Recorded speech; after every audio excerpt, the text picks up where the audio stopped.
जी, अस्सलाम वालेकुम वरहमतुल्लाहि वबरकातुहू। I hope you all will be fine. एक बड़े से पीरियड के बाद हम दोबारा हाजिर हैं। जैसे कि आप लोगों को पता ही है, आप लोगों के मिड टर्म्स आ चुके हैं। तो आज जो हम स्टार्ट करने जा रहे हैं, ये शॉर्ट सब्जेक्टिव प्रेपरेशन होगी MGT 402 की, cost of goods manufactured and sold statement के बारे में। इसके अंदर हम कुछ थ्योरेटिकल भी पढ़ेंगे और साथ में जो हमारी वर्किंग है वो भी आएगी। तो स्टे ट्यून्ड, इंशाल्लाह हम ये वाला सेमेस्टर भी अच्छे नंबर से पास करेंगे। और खुद में दुआओं में हम मुझे और सब लोगों को याद रखा कीजिए ताकि हमारे लिए भी भलाई हो। तो लेट्स स्टार्ट करते हैं हम लोग।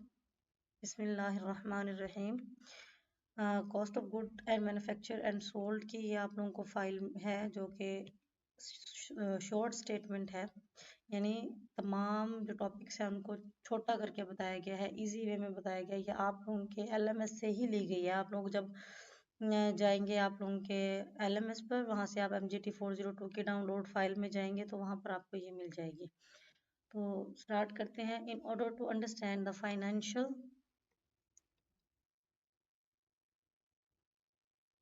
वेट अ मिनट, हाँ जी, financial and cost statement of concern we should clear about the procedure, हमें पता होना चाहिए adopt by the trading concern and manufacturing.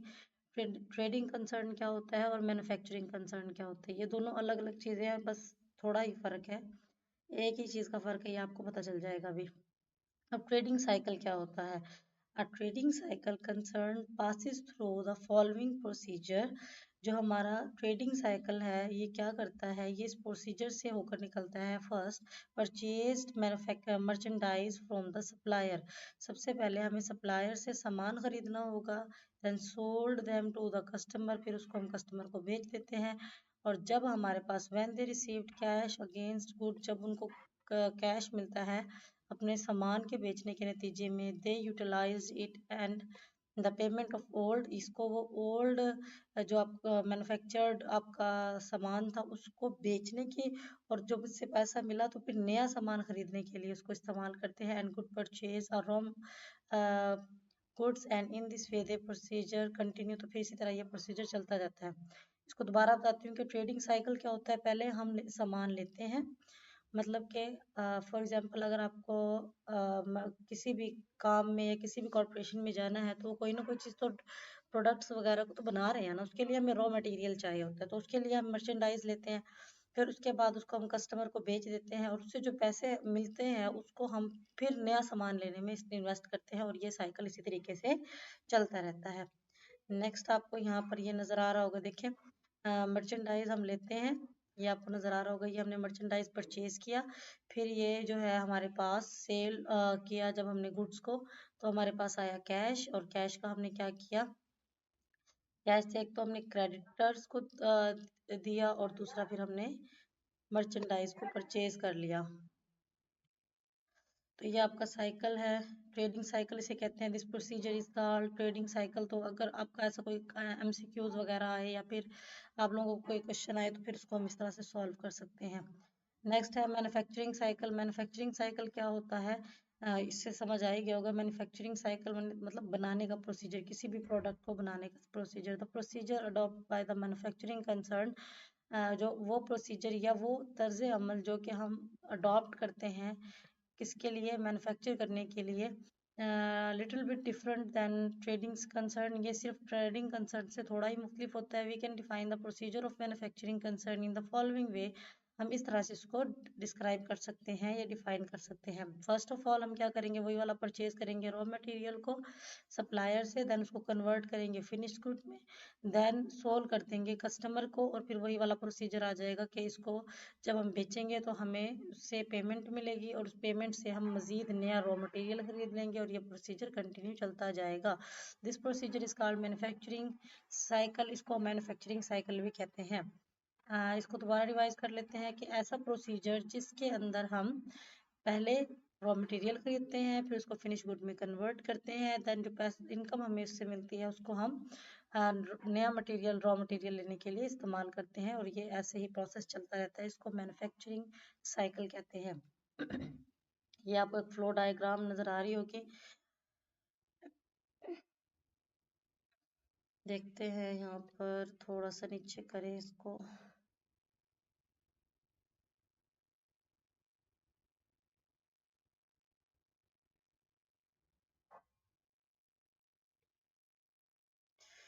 अच्छा, ये कंप्लीट नहीं आ रही है तो इसको ऐसे ही देख लें आप। देखिए यहाँ पर है, परचेज किया हमने रॉ मटेरियल को, यहाँ से स्टार्ट होती है डायग्राम। ये हमने परचेज किया रॉ मटेरियल को, उसके बाद वर्क इन प्रोसेस में चला गया, यानी उसको हमने बनाना शुरू कर दिया, यानी अभी मटेरियल है और मटेरियल से बनना शुरू हो गई हमारी।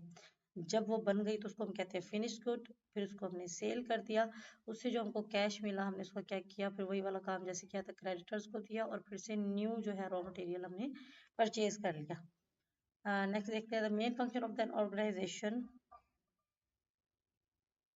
The main function of the organization is to ascertain the periodical profit of the firm. For that purpose, number of statements are prepared and report them to the management. The following statements are common. देखो ये जो है balance sheet और income statement with supporting schedule of cost of goods sold. तो ये हमारे पास दो चीज़ें हैं जो आगे हमने पढ़नी है। पहले हम देख लेते हैं बैलेंसिंग शीट क्या होती है। बैलेंस से सबसे पहले आपके जहन में एक बात तो आई जानी चाहिए कि बैलेंस मीन्स तराजू के दो हिस्से जिसके ऊपर जो हमारा वजन है वो बराबर होना चाहिए, यानी लेफ्ट हैंड साइड पर जितनी अमाउंट होगी उतनी ही अमाउंट हमारी राइट हैंड साइड पर भी होगी। तो चलें अब इसकी थ्योरी पढ़ लेते हैं। Balance sheet is a statement, balance sheet एक स्टेटमेंट होती है which show the financial position, जो फाइनेंशियल पोजीशन को शो करती है ऑफ द कंपनी, कंपनी की थ्रू आउट प्रेजेंटेशन, प्रेजेंटेशन के दौरान of assets and liabilities, asset और लाइबिलिटीज के दरमियान, यानी एक तरफ एसेट्स होंगे और दूसरी तरफ लाइबिलिटी होगी। The balance sheet of the merchandising concern and manufacturing concern are similar. दो तरह के कंसर्न होते हैं, एक होता है मैन्युफैक्चरिंग और दूसरा होता है मर्चेंडाइजिंग कंसर्न। तो इन दोनों में सिमिलैरिटी होती है, सिमिलर होते हैं, they are there is only one difference, इन दोनों में सिर्फ एक ही फर्क होता है in balance sheet of these two enterprises, जो इन दोनों की बैलेंस शीट बनती है ना उसके अंदर, and that is the difference of the inventory, और वो जो डिफरेंस है वो इन्वेंट्री का होता है। In manufacturing concern there are may be 3 types of inventories. अगर हम मैन्युफैक्चरिंग कंसर्न की बात करें तो उसके अंदर 3 तरह की इन्वेंट्रीज होती हैं। पहली होती है हमारे पास रॉ मटेरियल, दूसरा होता है work in process and finished good. अगर हम दूसरी तरफ मर्चेंडाइजिंग की बात करें तो वो सिर्फ फिनिश्ड गुड पर ही काम करता है। तो ये डिफरेंस आप लोगों को पता होना चाहिए, बैलेंस शीट क्या होती है ये पता होना चाहिए। आपको यहाँ पर फॉर्मूला दिया गया है, यानी बताया गया है बैलेंस शीट क्या होती है। एक तरफ तो आप रखेंगे एसेट्स, दूसरी तरफ आपने रखनी है लायबिलिटीज एंड ओनर इक्विटी। तो जो आपके एसेट्स और लायबिलिटी एसेट्स है वो हमेशा बराबर होंगे जब हम लायबिलिटीज और ओनर की इक्विटी को प्लस करेंगे, यानी दोनों साइड्स। अगर यहाँ पर आपके पास वन है, यहाँ पर अगर आपके पास वन है तो दूसरी तरफ भी आपके पास वन ही होना चाहिए, इसीलिए इसे बैलेंसिंग या बैलेंस शीट कहा जाता है। इनकम स्टेटमेंट क्या होती है ये आप पिछले सेमेस्टर में पढ़ चुके हैं, इसको दोबारा रिव्यू कर लेते हैं। Income statement shows the result of the business, ये बिजनेस के रिजल्ट को या नतीजे को बताती है फॉर स्पेसिफिक फाइनेंशियल पीरियड, जो कि फॉर स्पेसिफिक फाइनेंशियल पीरियड, यानी एक फाइनेंशियल पीरियड है, यानी अब हमने काम शुरू किया था और इसमें हमें कितनी बचत हुई है, कितना लॉस हुआ। इट कंसिस्ट ऑफ 5 पार्ट्स, इसके 5 पार्ट्स होते हैं, ये आपको याद होना चाहिए। Income statement has a 5 parts. Number 1, revenue from sales and services, यानी अगर आप सर्विसेज दे रहे हैं, ये सेल दे रहे हैं, उससे आपको कितना मुनाफा हो रहा है।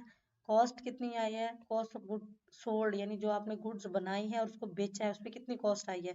ऑपरेटिंग जो आपका एक्सपेंस है वो कितना है। Other income and other expenses होते हैं, यानी इसके अलावा भी तो बहुत सारे एक्सपेंसेस होते हैं, जैसे बिजली का बिल हो गया, या फिर आप लोगों को एक्स्ट्रा कुछ पे करना पड़ जाता है, या कोई मिसहैप हो जाता है, या आप लोगों का जो है उसके अंदर कमी आ जाती है, आपका जो प्रॉफिट है वो उसमें कोई कमी आ जाती है, कोई लॉस हो जाता है तो उसके अंदर हमें एक्सपेंस डालना पड़ता है, और इनकम टैक्स होता है। ये आप लोगों को याद होना चाहिए। आगे देखते हैं क्या कहते हैं, revenue from sales and services. अब ये एक एक जो पॉइंट हमने यहाँ पढ़ा है, अब यहाँ पर उसको वो अच्छे तरीके से एलेबोरेट करेंगे। Revenue from the sales and services, it is the first main income which is derived from the regular operation. ये हमारी फर्स्ट मेन इनकम होती है, यानी रेवेन्यू ही हमारा सब कुछ होता है। अगर हमारा रेवेन्यू है तो हमारी कॉर्पोरेशन चलेगी, अगर रेवेन्यू ही नहीं जनरेट हो रहा तो बाय डिफॉल्ट वो खत्म ही हो जाएगी। विच is derived from the regular operation, जो कि चलती है रोजाना की बुनियाद पर, यानी आप रोजाना कितना काम कर रहे हैं, कितने एफिशिएंट है, कितने अच्छे तरीके से आपकी कॉर्पोरेशन चल रही है, उसी पे डिपेंड करता है कि आपका रेवेन्यू कितना होगा और आपकी कॉर्पोरेशन कितना लॉन्ग लास्टिंग एग्जिस्ट कर पाएगी मार्केट में। It include both sales of goods and services rendered by the companies. ये दोनों चीज़ों पर ही काम करती है कि यानी सेल ऑफ गुड्स और साथ में सर्विसेज जो हम प्रोवाइड कर रहे होते हैं, rendered by the companies, company के मुताबिक। अच्छा, कॉस्ट ऑफ गुड्स सोल्ड के बारे में बात कर लेते हैं। It is the cost price, जैसे मैं आपको पहले बता चुकी हूँ, अब ये थोड़ा सा आपको इंग्लिश में भी पता चल जाएगा। Cost price of the goods sold, जो चीज़ें बिक चुकी हैं उनकी cost price. In order to find out the cost of goods, ये मालूम करने के लिए कि जो बिकी है हमारा प्रोडक्ट, उस पर कितना खर्चा आया था, वी नीड 5 एलिमेंट्स, हमें 5 एलिमेंट्स की ज़रूरत होती है एज फॉलोज, जैसा आपको दिखाया गया है। डायरेक्ट मटेरियल हमने कितना लिया था, डायरेक्ट लेबर उस पर हमारी कितनी लगी है, फैक्ट्री का ओवरहेड कितना है इसके अंदर, वर्क इन प्रोसेस कितना हुआ खर्चा हमारा, और फिनिश्ड गुड पर तक पहुंचने में हमने कितना वक्त लगाया, कितना खर्चा हुआ, ये हमें बताता है कि कॉस्ट ऑफ गुड्स सोल्ड में कितना हमारा खर्चा आएगा और हमारी प्राइस भी कितनी होगी हमारे प्रोडक्ट की। While in trading concern we deal with only finished good, अगर हम ट्रेडिंग कंसर्न की बात करें तो सिर्फ हमें फिनिश्ड गुड पर काम करना होता है। ऑपरेटिंग ऑपरेटिंग एक्सपेंस, ये है आपका operating expense. In this part of the income statement we recorded selling, distribution and administrative expenses होते हैं। ये सेलिंग डिस्ट्रीब्यूशन में हमारा कितना खर्चा आएगा, ये आगे आपको सही तरीके से समझ आएगा कि अगर हम कोई चीज़ प्रोड्यूस करते हैं तो उसके आगे एक बहुत लंबी चेन होती है जो उसके मैन्युफैक्चरिंग से लेकर या रॉ मटेरियल से लेकर उसके कंज्यूमर तक पहुंचने तक चलती है। तो देखते हैं क्या होगा। सेलिंग एंड मार्केटिंग, अब सेलिंग यानी बेचने पर उसका कितना खर्चा आ रहा है। अब आप सोचेंगे बेचने पर क्या खर्चा हो सकता है। अगर कोई कंपनी अपना प्रोडक्ट बना लेती है, क्योंकि अभी वो तो हमारे कॉरपोरेशन के पास है ना, हमारे पास तो वो नहीं है। जब वो कॉरपोरेशन के पास है तो कॉरपोरेशन से लेकर कंज्यूमर और कस्टमर तक हमें जो पहुंचाना, वो क्या खर्चा होगा। देखो यहाँ पर डिलीवरी हो सकती है, यानी वो कैसे जाएगा। उसके अलावा यहाँ पर हमारा हो सकता है कि पैकिंग में उस पे के ऊपर कितना खर्चा आया है हमारा। उसके अलावा इसके अंदर हो सकता है लॉयल्टी हो सकती है कि कोई मिसहैप ना हो। इसके अलावा जो हमारा डिलीवरी मैन होता है उसकी जो पे होती है वो भी इसी के अंदर आ जाती है। तो सिर्फ बनने तक का अमल ही नहीं होता, कॉस्ट से सॉरी कंपनी से लेकर कॉरपोरेशन से लेकर जो प्रोडक्ट है वो जब पहुंचता है हमारा कंज्यूमर तक, तो उसके लिए हमें काफ़ी ज़्यादा प्रोसीजर्स देखने होते हैं। अब पढ़ लेते हैं इसके बारे में। After manufacturing all the expense we are made in order to sell, वो तमाम एक्सपेंसेस जो हम बेचने के लिए करते हैं, डिस्ट्रीब्यूट और डिलीवर, पहुंचा दें या फिर डिलीवर करने के लिए जो हमारा है उस पर इस्तेमाल होंगे। गुड्स आर कॉल्ड सेलिंग और द मार्केटिंग एक्सपेंस, ये आपकी सेलिंग और मार्केटिंग एक्सपेंस की डेफिनेशन भी हो गई। अच्छा जी, आगे देख लेते हैं लिस्ट ऑफ सेलिंग एक्सपेंस।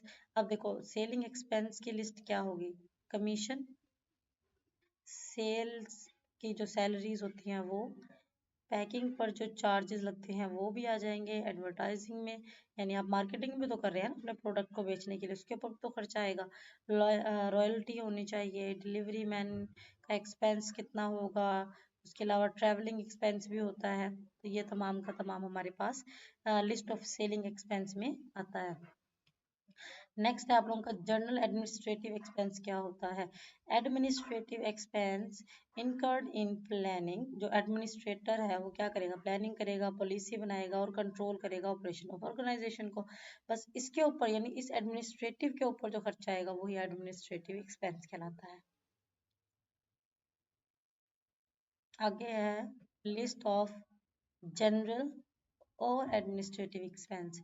अब जर्नल जो होता है ना ये आम होता है। अब क्या क्या चाहिए, फॉर एग्जांपल हमारी कंपनी अपनी नहीं है, हम रेंट पे बैठे तो रेंट पे करना है, लोगों की सैलरीज देनी है, बैड डेबिट्स होते हैं यानी जो नहीं देते, हमारा कर्जा लेकर हमसे वापस नहीं करते, उसका हमें संभालना है, परचेज करना होगा, डिस्काउंट लॉस्ट हो गया जो, इंश्योरेंस पॉलिसी अगर हमने अपनी कंपनी कराई है उसको पे करना पड़ेगा हमें, उसके अलावा स्टेशनरी का सामान लेते हैं उसके लिए हमें देखना पड़ेगा, टेलीफोन्स का खर्चा, पेरोल की टैक्सेस, डिस्क्रिप्शन, डेप्रिसिएशन तो आप लोगों को पता ही होगा कि जब अगर कोई चीज़ हम लेते हैं और उसकी कीमत में जो कमी आती है उसको डेप्रिसिएशन कहते हैं। तो अगर उनके प्रोडक्ट की कीमत में कमी आ गई है तो वो भी उनको लॉस है। उसके अलावा लीगल एंड अकाउंटेंसी फीसेस होती हैं, यानी गवर्नमेंट को जो हम चालान वगैरह भरते हैं, टैक्सेस वगैरह भरते हैं वो होंगे, पोस्टेज वगैरह ईटीसी, इसी तरह के बहुत सारे और भी होते हैं। Other income and other expenses क्या होते हैं? अदर इनकम्स और अदर एक्सपेंसेस यानी और हम कहाँ से प्रॉफिट जो है वो जनरेट कर सकते हैं, और कहाँ कहाँ हमारा पैसा मजीद खर्च हो सकता है। The income and the expense which are not related with the operation of the business, ऐसे इनकम और ऐसे एक्सपेंसेस जो कि बिजनेस के ऑपरेशन से रिलेटेड नहीं होते हैं are called other income and other expenses, ये अदर इनकम और अदर एक्सपेंसेस कहलाते हैं। लिस्ट ऑफ अदर इनकम कौन सी होती हैं, जैसे फॉर एग्जांपल हमें रेंट मिल गया, अब ये फैक्ट्री ने तो हमें नहीं दिया ना, फैक्ट्री तो तब हमें देगी या कॉर्पोरेशन तो तब हमें देगी जब हमें प्रोडक्ट से कुछ हासिल हो रहा हो। अच्छा, इंटरेस्ट रिसीव्ड हो गया, हमने किसी को दिया हुआ कर्जा और उस पर इंटरेस्ट आ रहा है या बैंक में हमने रखा हुआ है। कमीशन रिसीव हो गया, profit and sale of assets हो गया, तो एसेट्स पे जो प्रॉफिट आया वो, ये तमाम जो ऑपरेशन से रिलेटेड नहीं होते, ये हमारे लिस्ट ऑफ अदर इनकम होता है। लिस्ट ऑफ अदर एक्सपेंस भी होता है, जैसा कि ये रहा इंटरेस्ट पेड। जाहिर बात अगर हम इंटरेस्ट ले रहे हैं तो हो सकता है कहीं ना कहीं हमें इंटरेस्ट पेड भी करना पड़ रहा हो, अगर हमारी फैक्ट्री में कोई लॉस हो जाता है एसेट्स के ऊपर तो फिर ये भी हमारा लिस्ट ऑफ अदर एक्सपेंस हो सकता है। इसके अंदर जो है ना आपके एमसीक्यूज बन सकते हैं कि आपके अदर इनकम्स में से हैं या फिर लॉस में से हैं, तो ये आप लोगों ने अच्छे तरीके से देख लेना है। इनकम टैक्स क्या होता है? इनकम पर लगने वाला टैक्स जो हमसे गवर्नमेंट लेती है। It is the tax which is levelled on the net income, ये हमारे नेट इनकम पर लेवल किया जाता है ऑफ द बिजनेस, बिजनेस के इसको हम इनकम टैक्स कहते हैं।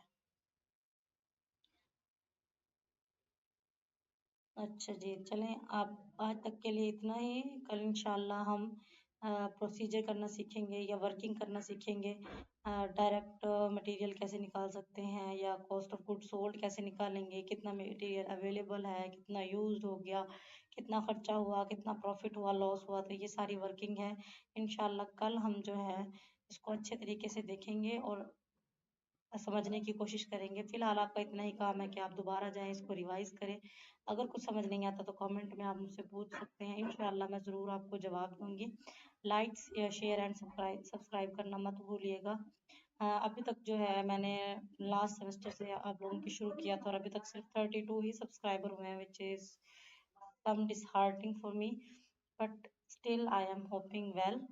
इंशाल्लाह आप लोग मेरे साथ सपोर्ट करेंगे। मैंने जो ऑब्जर्व किया है, वैसे तो 800 से भी ज़्यादा लोग व्यू करके जाते हैं बट सब्सक्राइब नहीं करते हैं, तो बस थोड़ा सा ये काम है, जैसे ही आप पढ़ लें, अगर आपको समझ आए और आपको लगे कि आपका सब्सक्राइब करना वर्थ इट है और मैं इस काबिल हूँ कि सब्सक्राइब किया जाए, तो प्लीज़ सब्सक्राइब कीजिएगा मेरे चैनल को। इंशाल्लाह अगले लेक्चर में मिलेंगे। टेक केयर, अल्लाह हाफिज़।